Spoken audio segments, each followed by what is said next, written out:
Now we're excited to introduce Kaitlyn. Kaitlyn, welcome. Thanks a bunch. And I've changed back into my blue team shirt for this talk. Yep. So this is fantastic. I'll let you introduce yourself, but Kaitlyn's with, or give a little bit deeper background as you get into your talk. But Kaitlyn's a SOC analyst with Black Hills. I like this. It says, you do whatever anyone will let you do to let the good guys win more and the bad guys win less. Like that is what it's all about, right? So our awesome, Kaitlyn. Well, we're excited to have you. I'll let you take it away. Awesome. I'm going to try my best to not screw up sharing my screen because I am so bad with Zoom.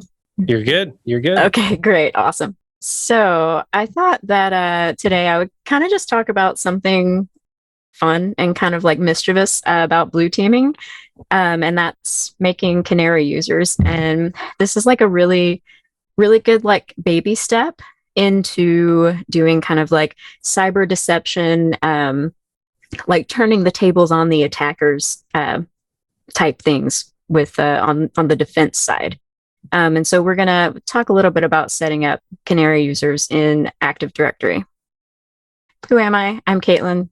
Joke's on Dan because that's about as much as I'm going to say about myself.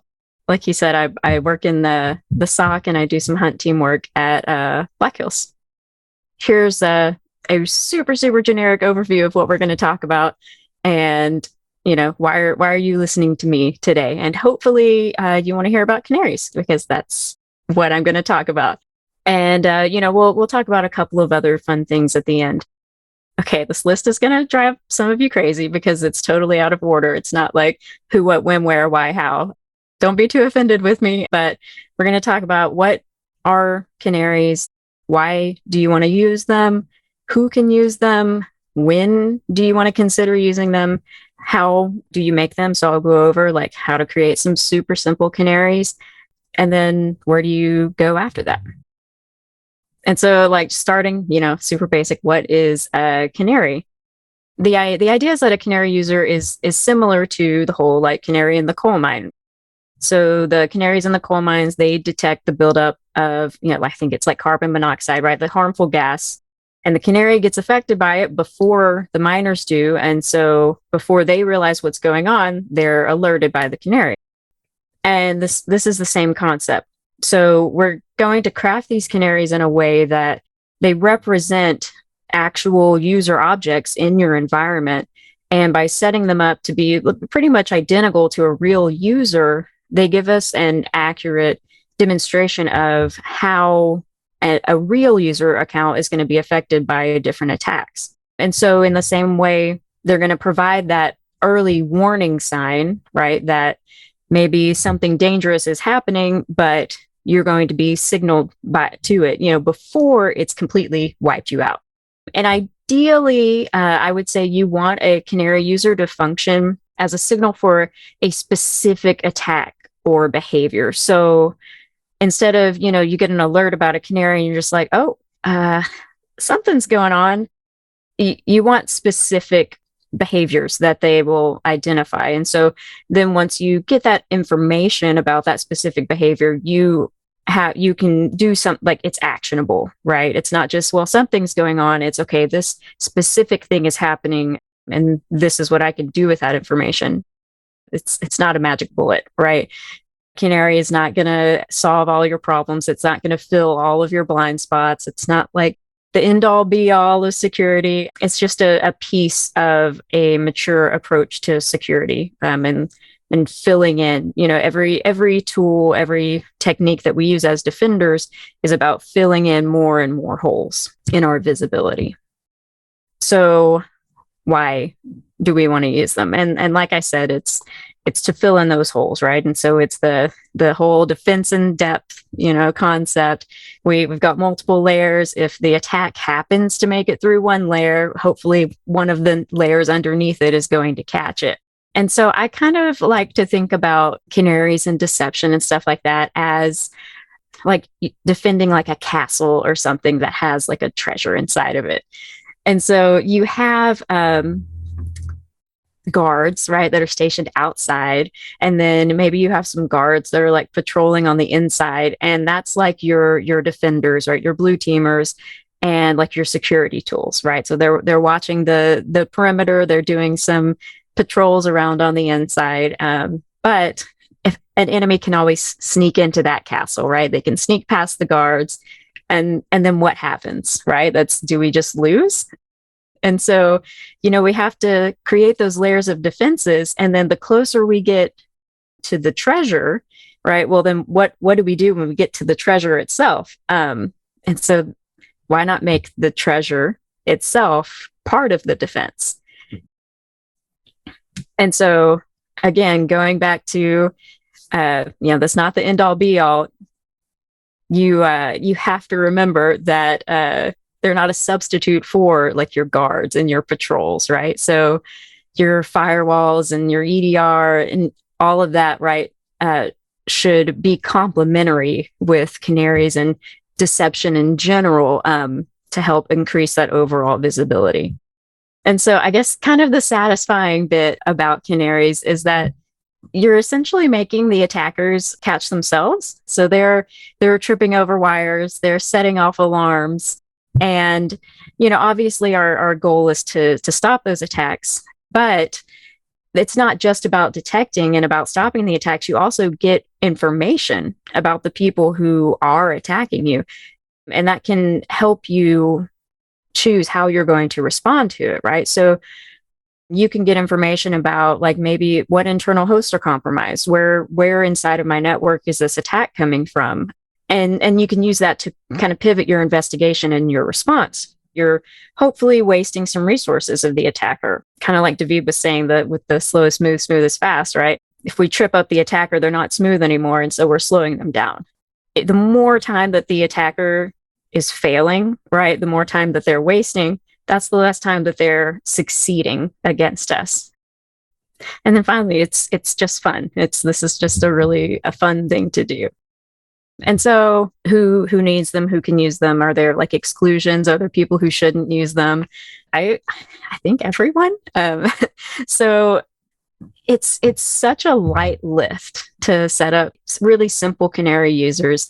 And it's almost too easy to not do, because even if you only get a really small benefit from having these set up, that effort versus reward, it's still going to come out in your favor. If you don't have any, I definitely recommend, even just, kind of taking these baby steps that I'll show and setting up one or two. And then if you already have some, add more, especially like if you have multiple domains or like your environment is really segmented, make sure you have canaries in each area, right? If there are certain groups that you're more concerned about, make sure that that's covered, that you have a canary in there. It's all about increasing visibility, right? And so if you don't have that visibility on a certain section of your environment, then you need to add some. And, kind of like I just said, if there's something specific you're concerned about, not only can you add canaries to different areas in your environment, but you can add canaries that will detect specific attacks. And so if there's something that you're really concerned about, maybe you had a pen test and an attack was missed, then you could add a specific canary to detect that, just so you know that you at least have some coverage while you're working out, okay, well, why did we miss this? And then the last thing is, whether you're large or you're small, you can benefit from it. The only difference would be maybe if you're a bigger organization, you need more canaries to get that coverage. When do we use canaries? Now? Sure. I think that it's just so easy, and you can get started really quickly with like really basic canaries. And you don't have to be like a wizard, right, to do it. You don't have to have like super security knowledge or like programming abilities. Like it's very easy. We need to stop. We need to think about it a little bit. This might be a little contentious. Okay, when do we do it, right? And there's two different kind of camps. Do we wait until, all of our ducks are in a row? We have all of our fundamental security measures in place. We're not going to focus on doing this deception stuff until all of our fundamental things, those more important basic things are ready to go. And then the kind of alternative view is, okay, maybe I take a couple minutes, I just set up a few of these little canaries, And that way I have that little bit of extra visibility while I'm getting my house in order, just to kind of help out, right? And I think both sides of this are kind of right. You obviously need to get your fundamentals in place, but also the whole point of these canaries is visibility. And so anytime you can increase your visibility, especially if you're in kind of a vulnerable state where you don't have anything set up, then that's good. Or not anything, but so the universal truth here, kind of like I talked about before with the guards and the castle, right, is that it's not a substitute for the fundamentals. So you have to make sure that you have those building blocks, or you're working towards those building blocks, and you're improving those building blocks. And hopefully that's kind of obvious, right? That you can't just use canaries and other deceptive techniques as a replacement for the big stuff, right? And so how do we do it? All right, I said it's super, super easy, right? 2 steps. We're going to make a user, and then we're going to detect activity on that user. And if there's, of course, like some specifics that go into it, but like if you really boil it down, that's all that we're doing here. So talk a little bit about the specifics. We have to keep in mind that a lot of canaries that are made to detect specific attacks are going to be intentionally vulnerable. So we don't want those vulnerabilities to actually be exploited. And so like the number one consideration when we're creating these users is set a strong password. I'm talking like 32 characters, completely random alphanumeric symbols, like as strong as you can make it. And then on top of that, set login restrictions on this account. And so we can specify like what day, time a user is allowed to log in, and you can set that to 0. They're never allowed to log in. And so at the very minimum, I would say do that. Say no login hours at all. And if you want to get really restrictive with it, you can also specify like what hosts the logins have to happen from. So you can only allow the account to log in from specific hosts, or you can disallow like remote logins. And so basically you can set it up where, okay, this user has to be logged in like hands on keyboard on this specific workstation.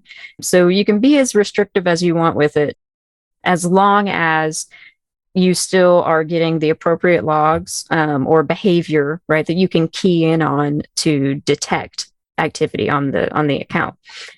And then some canaries are going to need specific properties set up. If you're trying to detect like Kerberoasting, which we'll talk about in a minute, you're going to have like an SPN, right? And so there's different kinds of attacks that might need a little bit extra added to them so that you have the information you need to detect the attack happening. And probably one of the most important things to making a canary effective is making it realistic. And so a lot of times I'll see users in an environment, right, and that something just feels like a little bit off about it. And that is not how you want your canaries to be, right? You want it to look exactly like any normal user. Like you just hired a new person and you set up an account for them. Like that is how your canaries should feel. So you want to match like your naming conventions. If you do specific descriptions for users, like do the same thing, add it to the same groups that you're going to put standard users in. Just make it as real as possible. And by making it real, you're getting a better comparison to how your actual users are going to be affected as well. And then obviously collecting logs, telemetry, you have to have something to key in on, right, to detect the activity. If you're using like Windows security event logs, you have to be subscribed, so where you're getting the actual logs that you need. Some things are logged on the user machine. Some things are logged on the DCs. So you need to make sure that like you're auditing things appropriately. And then this is another thing that it might be a little contentious, but a lot of times when you're talking about deception and canary accounts, the whole thing is like nothing should ever touch a canary. And if you get an alert for a canary account, then something sketchy is definitely happening. And it's just not true. and for some, attacks and some detections more or less than others, but a lot of times, we'll see admins, right, set off canaries, service accounts set off canaries, certain executables set off canaries, vulnerability scans set off canaries. And so, and everybody, you hear that like, well, just tune your detections. And so I know like tuning is painful, and it's definitely not as easy as just, we'll just weed out the false positives. But it is necessary because the more benign alerts you have, the more alert fatigue you're going to get. And then those malicious events are just going to be able to tailgate, right behind the legitimate ones through all of that noise. So that's kind of our basic foundation for these Canary users. And so a really, really easy one to set up is just a password spray Canary. And so what's our motivation behind this, right? We want to set these up because we want complementary detections, right? And whenever maybe our other detections fail, we want the Canary to pick it up.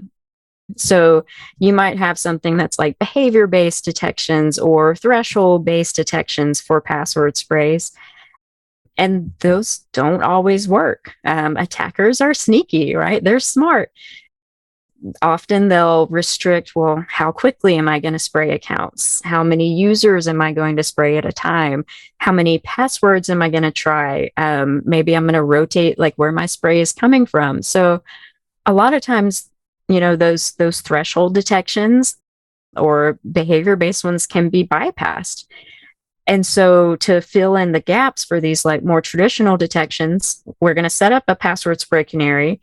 So that way, no matter how slow or where the spray is coming from or how many attempts they make, as soon as there is a single login attempt for this account, we're going to get an alert for it.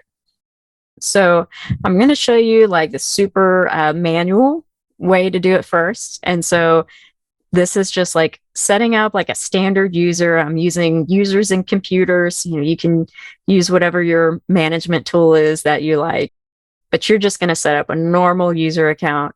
And you're going to set up, like I said, your description should match your conventions. If you have offices and you put that in the general attributes, then put it in there for this account, right?